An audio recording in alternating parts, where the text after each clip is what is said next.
Certains sont toujours pris au piège d'être un fer humain. Que puis-je faire? Que puis-je faire? Que puis-je faire? Vous avez besoin d'être libéré ce week-end et d'être. Vous avez à être qui vous êtes, à être dans la présence de Dieu, à être sincère avec les autres et à être libre. Restez avec nous dans Jouissez de votre vie.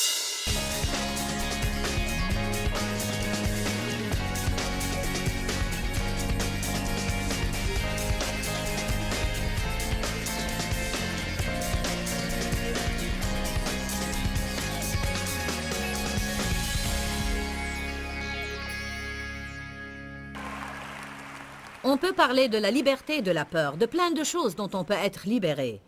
Mais j'ai à cœur de vous exhorter un peu dans un certain domaine.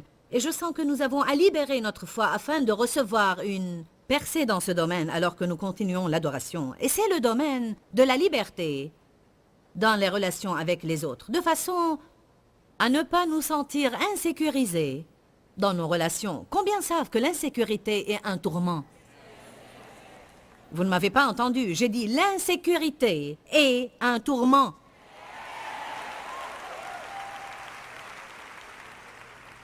Si une personne se sent sécurisée, elle est immédiatement libérée de la comparaison. Si vous savez qui vous êtes en Christ, si vous croyez que vous êtes guidé par le Saint-Esprit pour votre vie, parce que Dieu a un plan individuel pour chacun de nous, je veux que vous m'écoutiez parce que quelqu'un a besoin de cela ce soir. Alors vous n'aurez à vous comparer à aucune autre personne. Ni comparer votre vie de prière, ni la façon dont vous étudiez la Bible, ni votre apparence, ni votre métier, ni si vous êtes allé à l'université ou non.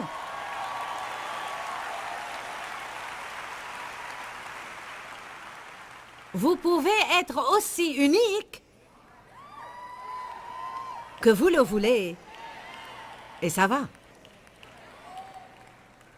Vous n'avez pas à faire des compétitions, ni à travailler dur toute la vie pour être à la première place, en pensant que si quelqu'un prend de l'avance sur vous, alors il vaut plus que vous.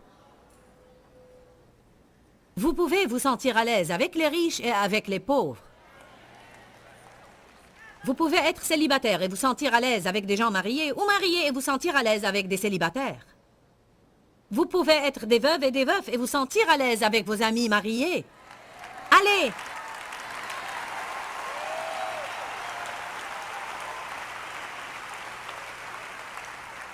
Vous pouvez être le concierge d'une entreprise et vous sentir à l'aise en parlant au président.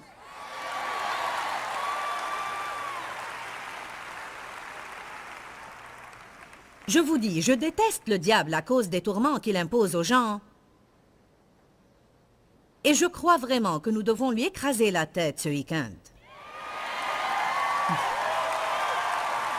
Amen. Et je crois que vous devez avoir de la hardiesse. Et vous devez commencer à aimer votre personne beaucoup plus.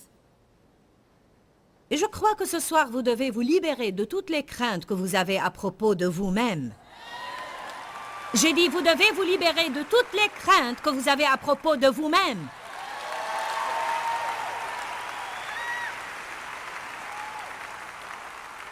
Philippiens 3 dit, « Ne placez pas votre confiance dans la chair et ne la placez pas dans votre éducation, votre poids, votre apparence, qui vous connaissez et qui vous ne connaissez pas, dans quel côté de la ville vous vivez, quel genre de voiture vous conduisez. Le don que vous avez, le don spirituel que vous avez.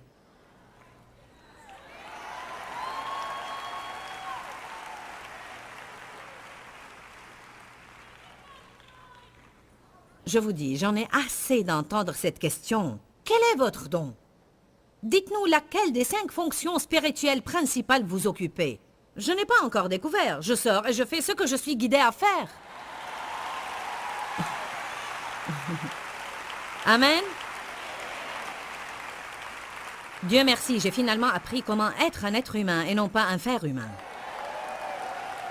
Certains sont toujours pris au piège d'être un fer humain. Que puis-je faire? Que puis-je faire? Que puis-je faire? Vous avez besoin d'être libéré ce week-end et d'être. Vous avez à être qui vous êtes, à être dans la présence de Dieu, à être sincère avec les autres et à être libre.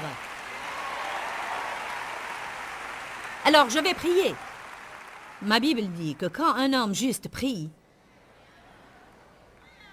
une puissance, non, même qu'une grande puissance, est libérée. Je ne peux pas faire votre part.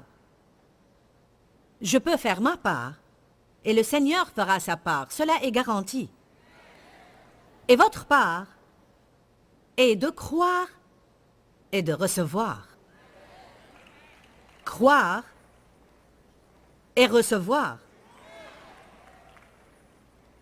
Je vais prier une prière guidée par le Saint-Esprit pour rompre toutes les chaînes de l'insécurité, la crainte des hommes, la compétition, la comparaison, le rejet de soi, la haine de soi, la honte, le reproche et toutes sortes de choses odieuses qui sortent du puits de l'abîme. Car je sens que le feu du Saint-Esprit est là ce soir pour libérer quelques personnes. Amen.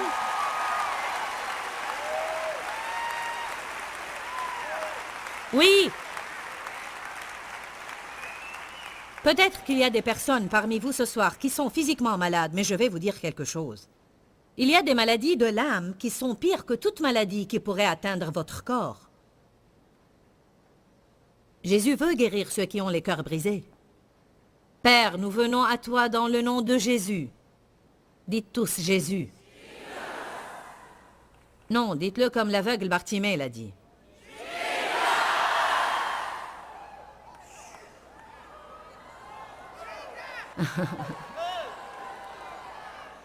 Écoutez, l'onction tombe comme la pluie quand on prononce ce nom. Allez, dites-le de nouveau, Jésus.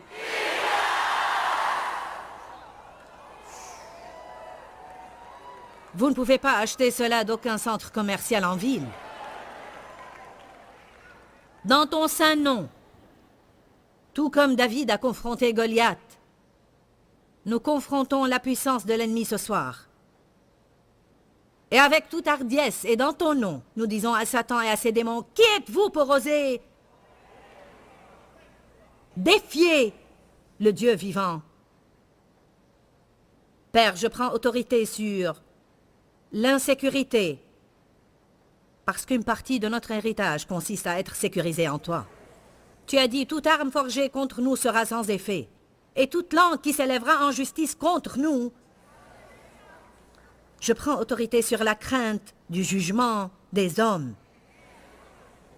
la crainte de la critique de l'homme, la crainte d'être rejeté. Je prends autorité sur la honte qui s'est enracinée dans les personnes à cause des choses qui lui sont arrivées dans le passé.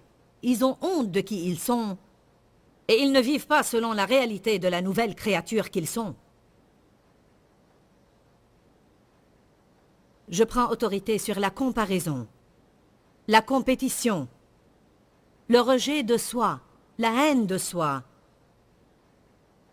et toutes les craintes et les chaînes que les personnes ont dans leurs relations. Seigneur, je veux que les gens soient libres. Libres. Je ne veux pas juste chanter des louanges sur la liberté, je veux que nous soyons libres. Je veux que nous expérimentions ta liberté, et je crois que nous devons l'avoir dans les relations. Que les personnes jouissent de la liberté dans les relations. Je réclame une liberté dans les relations ce soir. Dans le nom de Jésus, soyez guéris.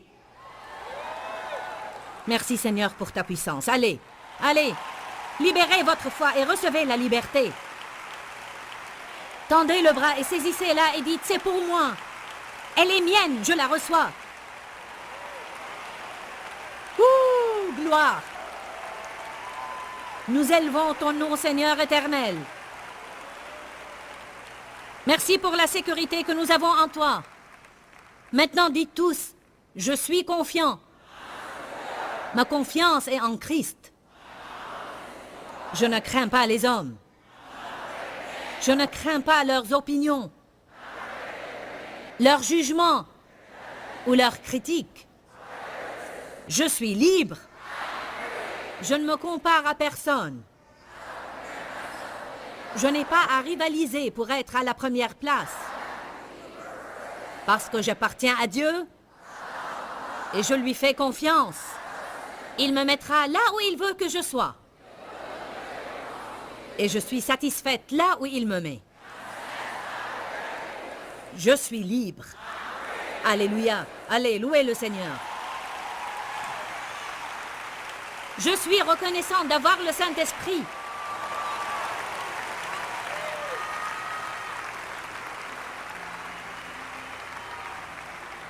Je suis reconnaissante que le Saint-Esprit soit venu pour demeurer en nous et grâce à cela, nous pouvons savoir que Dieu est notre Père. Merci pour la puissance du Saint-Esprit. Saluez quelqu'un à côté de vous et asseyez-vous.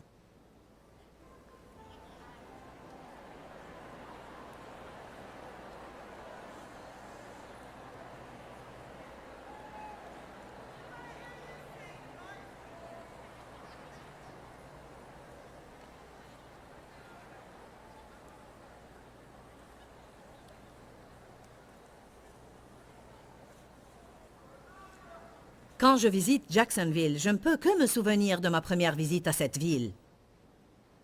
Et c'était il y a à peu près 15 ans. Et j'ai été invitée parce que quelques personnes avaient un séminaire et un des prédicateurs s'était retiré à la dernière minute. Notre fils était là, il étudiait dans un collège biblique et il vivait avec quelqu'un qui connaissait quelqu'un d'autre. Parfois, c'est bien de connaître quelqu'un qui connaît quelqu'un d'autre. Amen. En ce temps, ça faisait 10 ans déjà que je priais pour la vision.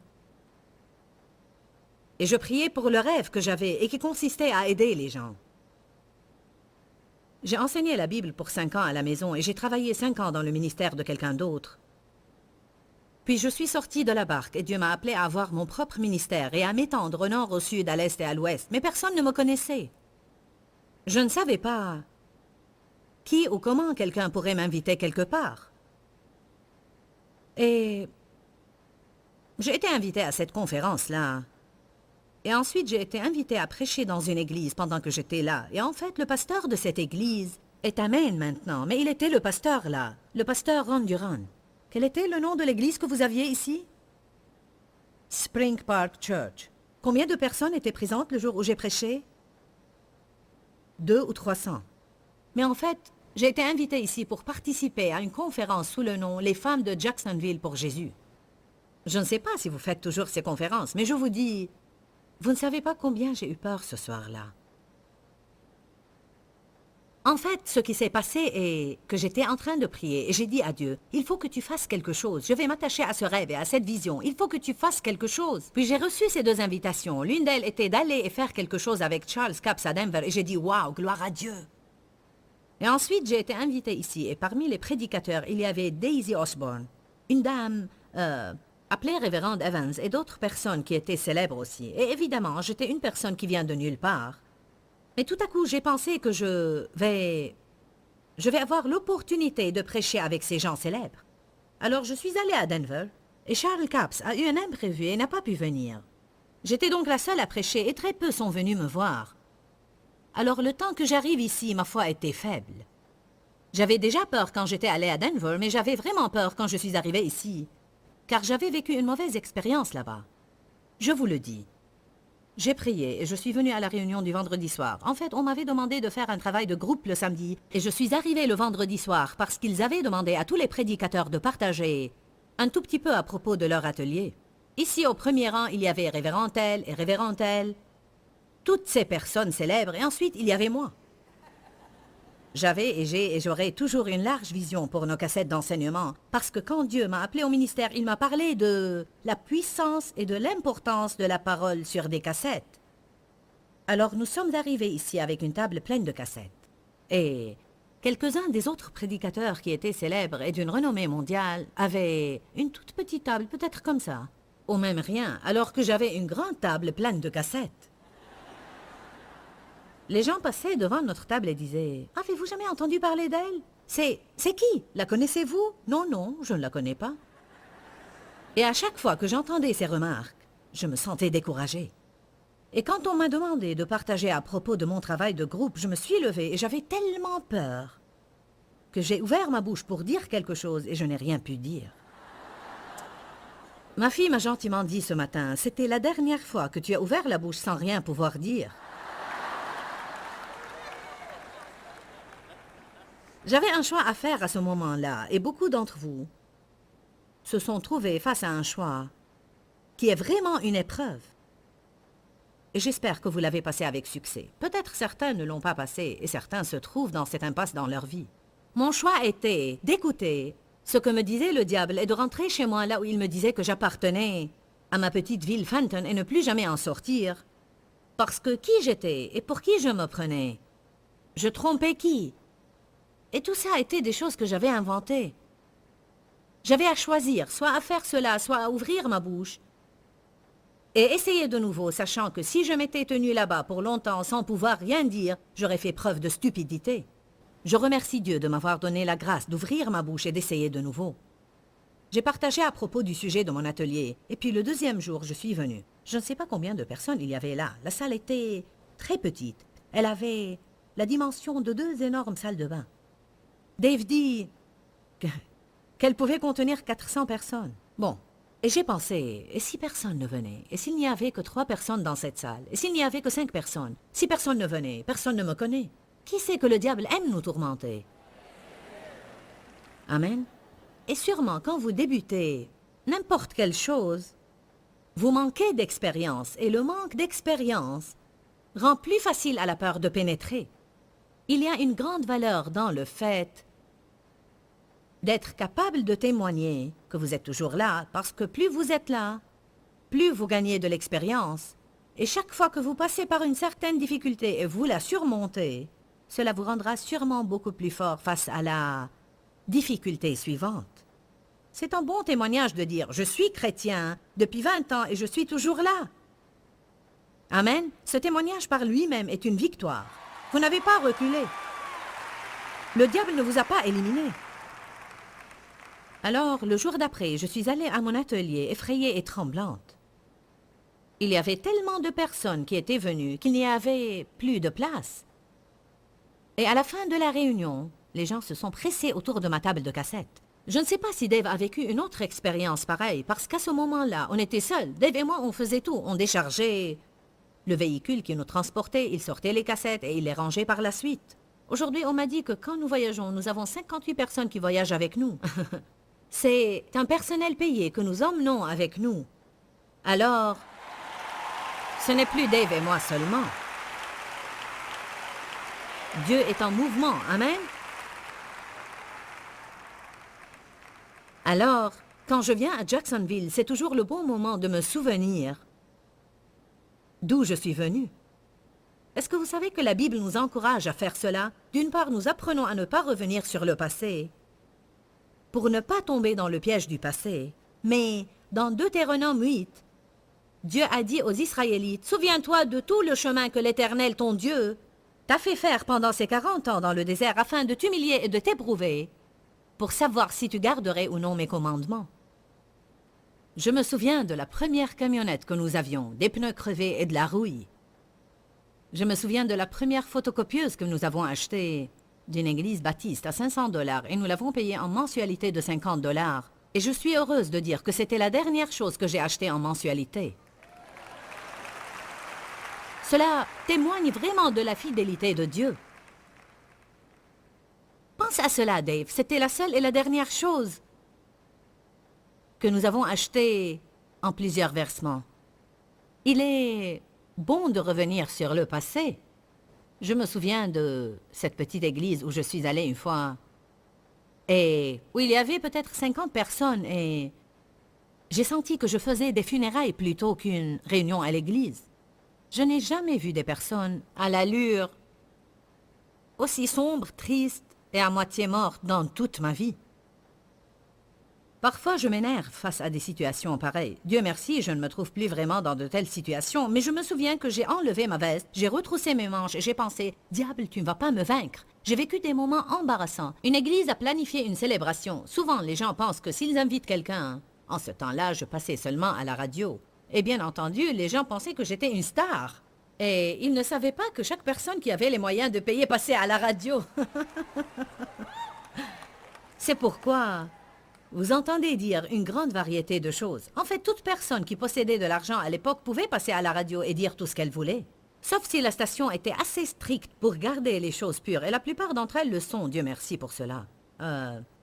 Ils ont cru qu'ils allaient recevoir quelqu'un de célèbre, alors ils ont planifié une célébration. Ils ont invité le personnel, d'autres pasteurs de la ville, et nous étions censés y participer. La seule mauvaise chose était qu'ils ont préparé toutes ces chaises, et 6 personnes seulement sont venues à la fête. J'ai vécu beaucoup de tels moments embarrassants. Et vous savez quoi, dans ce processus, vous apprenez à vous humilier sous la main puissante de Dieu afin qu'il vous élève au temps convenable. Allez.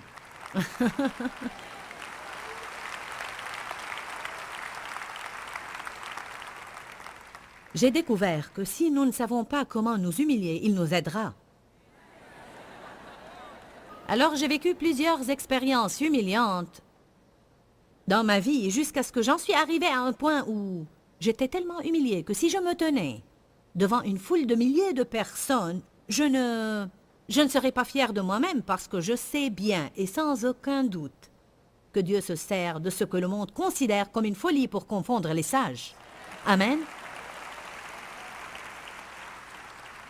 Vous avez assisté à des conférences pareilles, mais encore une fois, Dieu vous a amené une autre chose faible et ridicule à travers laquelle il parlera ce soir, afin que votre vie soit bénie et qu'elle soit changée radicalement par la prière. Vous savez ce qui est vraiment bien en Dieu? Il ne fait point exception de personne. Certaines personnes ici doivent saisir cela parce que, vraiment, quand nous vous racontons des témoignages d'autres personnes et d'où Dieu nous a fait sortir, ce n'est pas pour que vous disiez « Ah !» mais c'est pour vous encourager et vous donner de l'espoir que ce que Dieu peut faire pour une personne, il peut le faire pour les autres. Tout le monde doit obéir aux mêmes lois. Toute personne qui obéit inconditionnellement et qui fait la volonté de Dieu, pas question que le diable puisse l'accabler de nouveau. Alors, quel que soit le problème que vous avez, il y a une solution. Peut-être Satan est en train de vous dire qu'il n'y a pas de solution, mais je suis ce soir un témoignage vivant pour vous dire qu'il y a une solution pour tous les problèmes que vous avez. En Dieu, il n'y a pas d'impasse, il n'y a que de nouveaux débuts. Amen.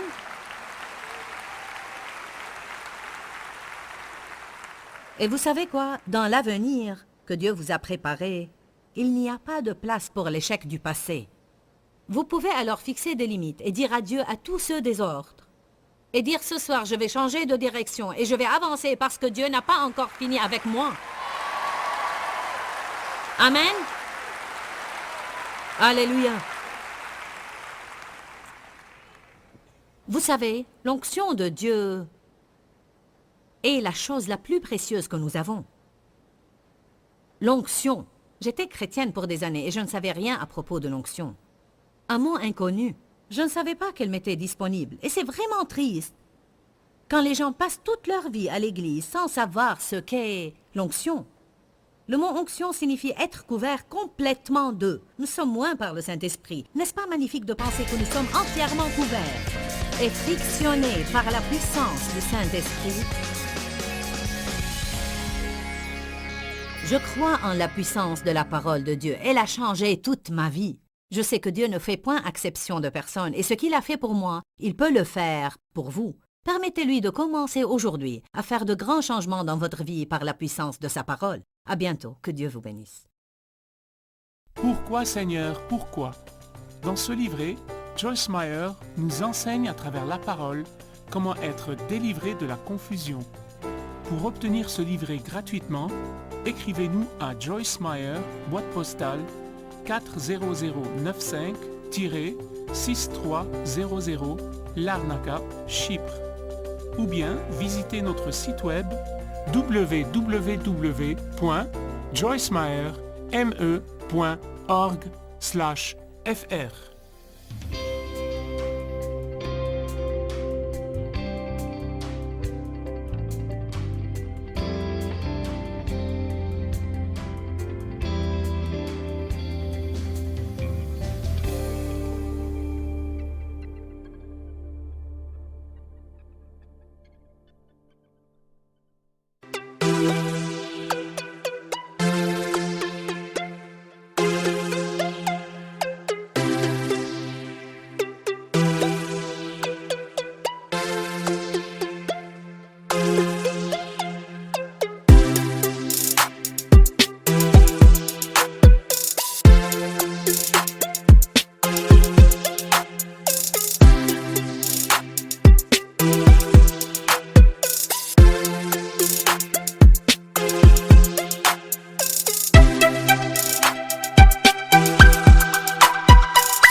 rượu đã bóng đắm say giữa đồng kỷ niệm yêu thương trong mỗi ngày tiếng ru gọi hãy nhớ biết bao tôi xa quê bao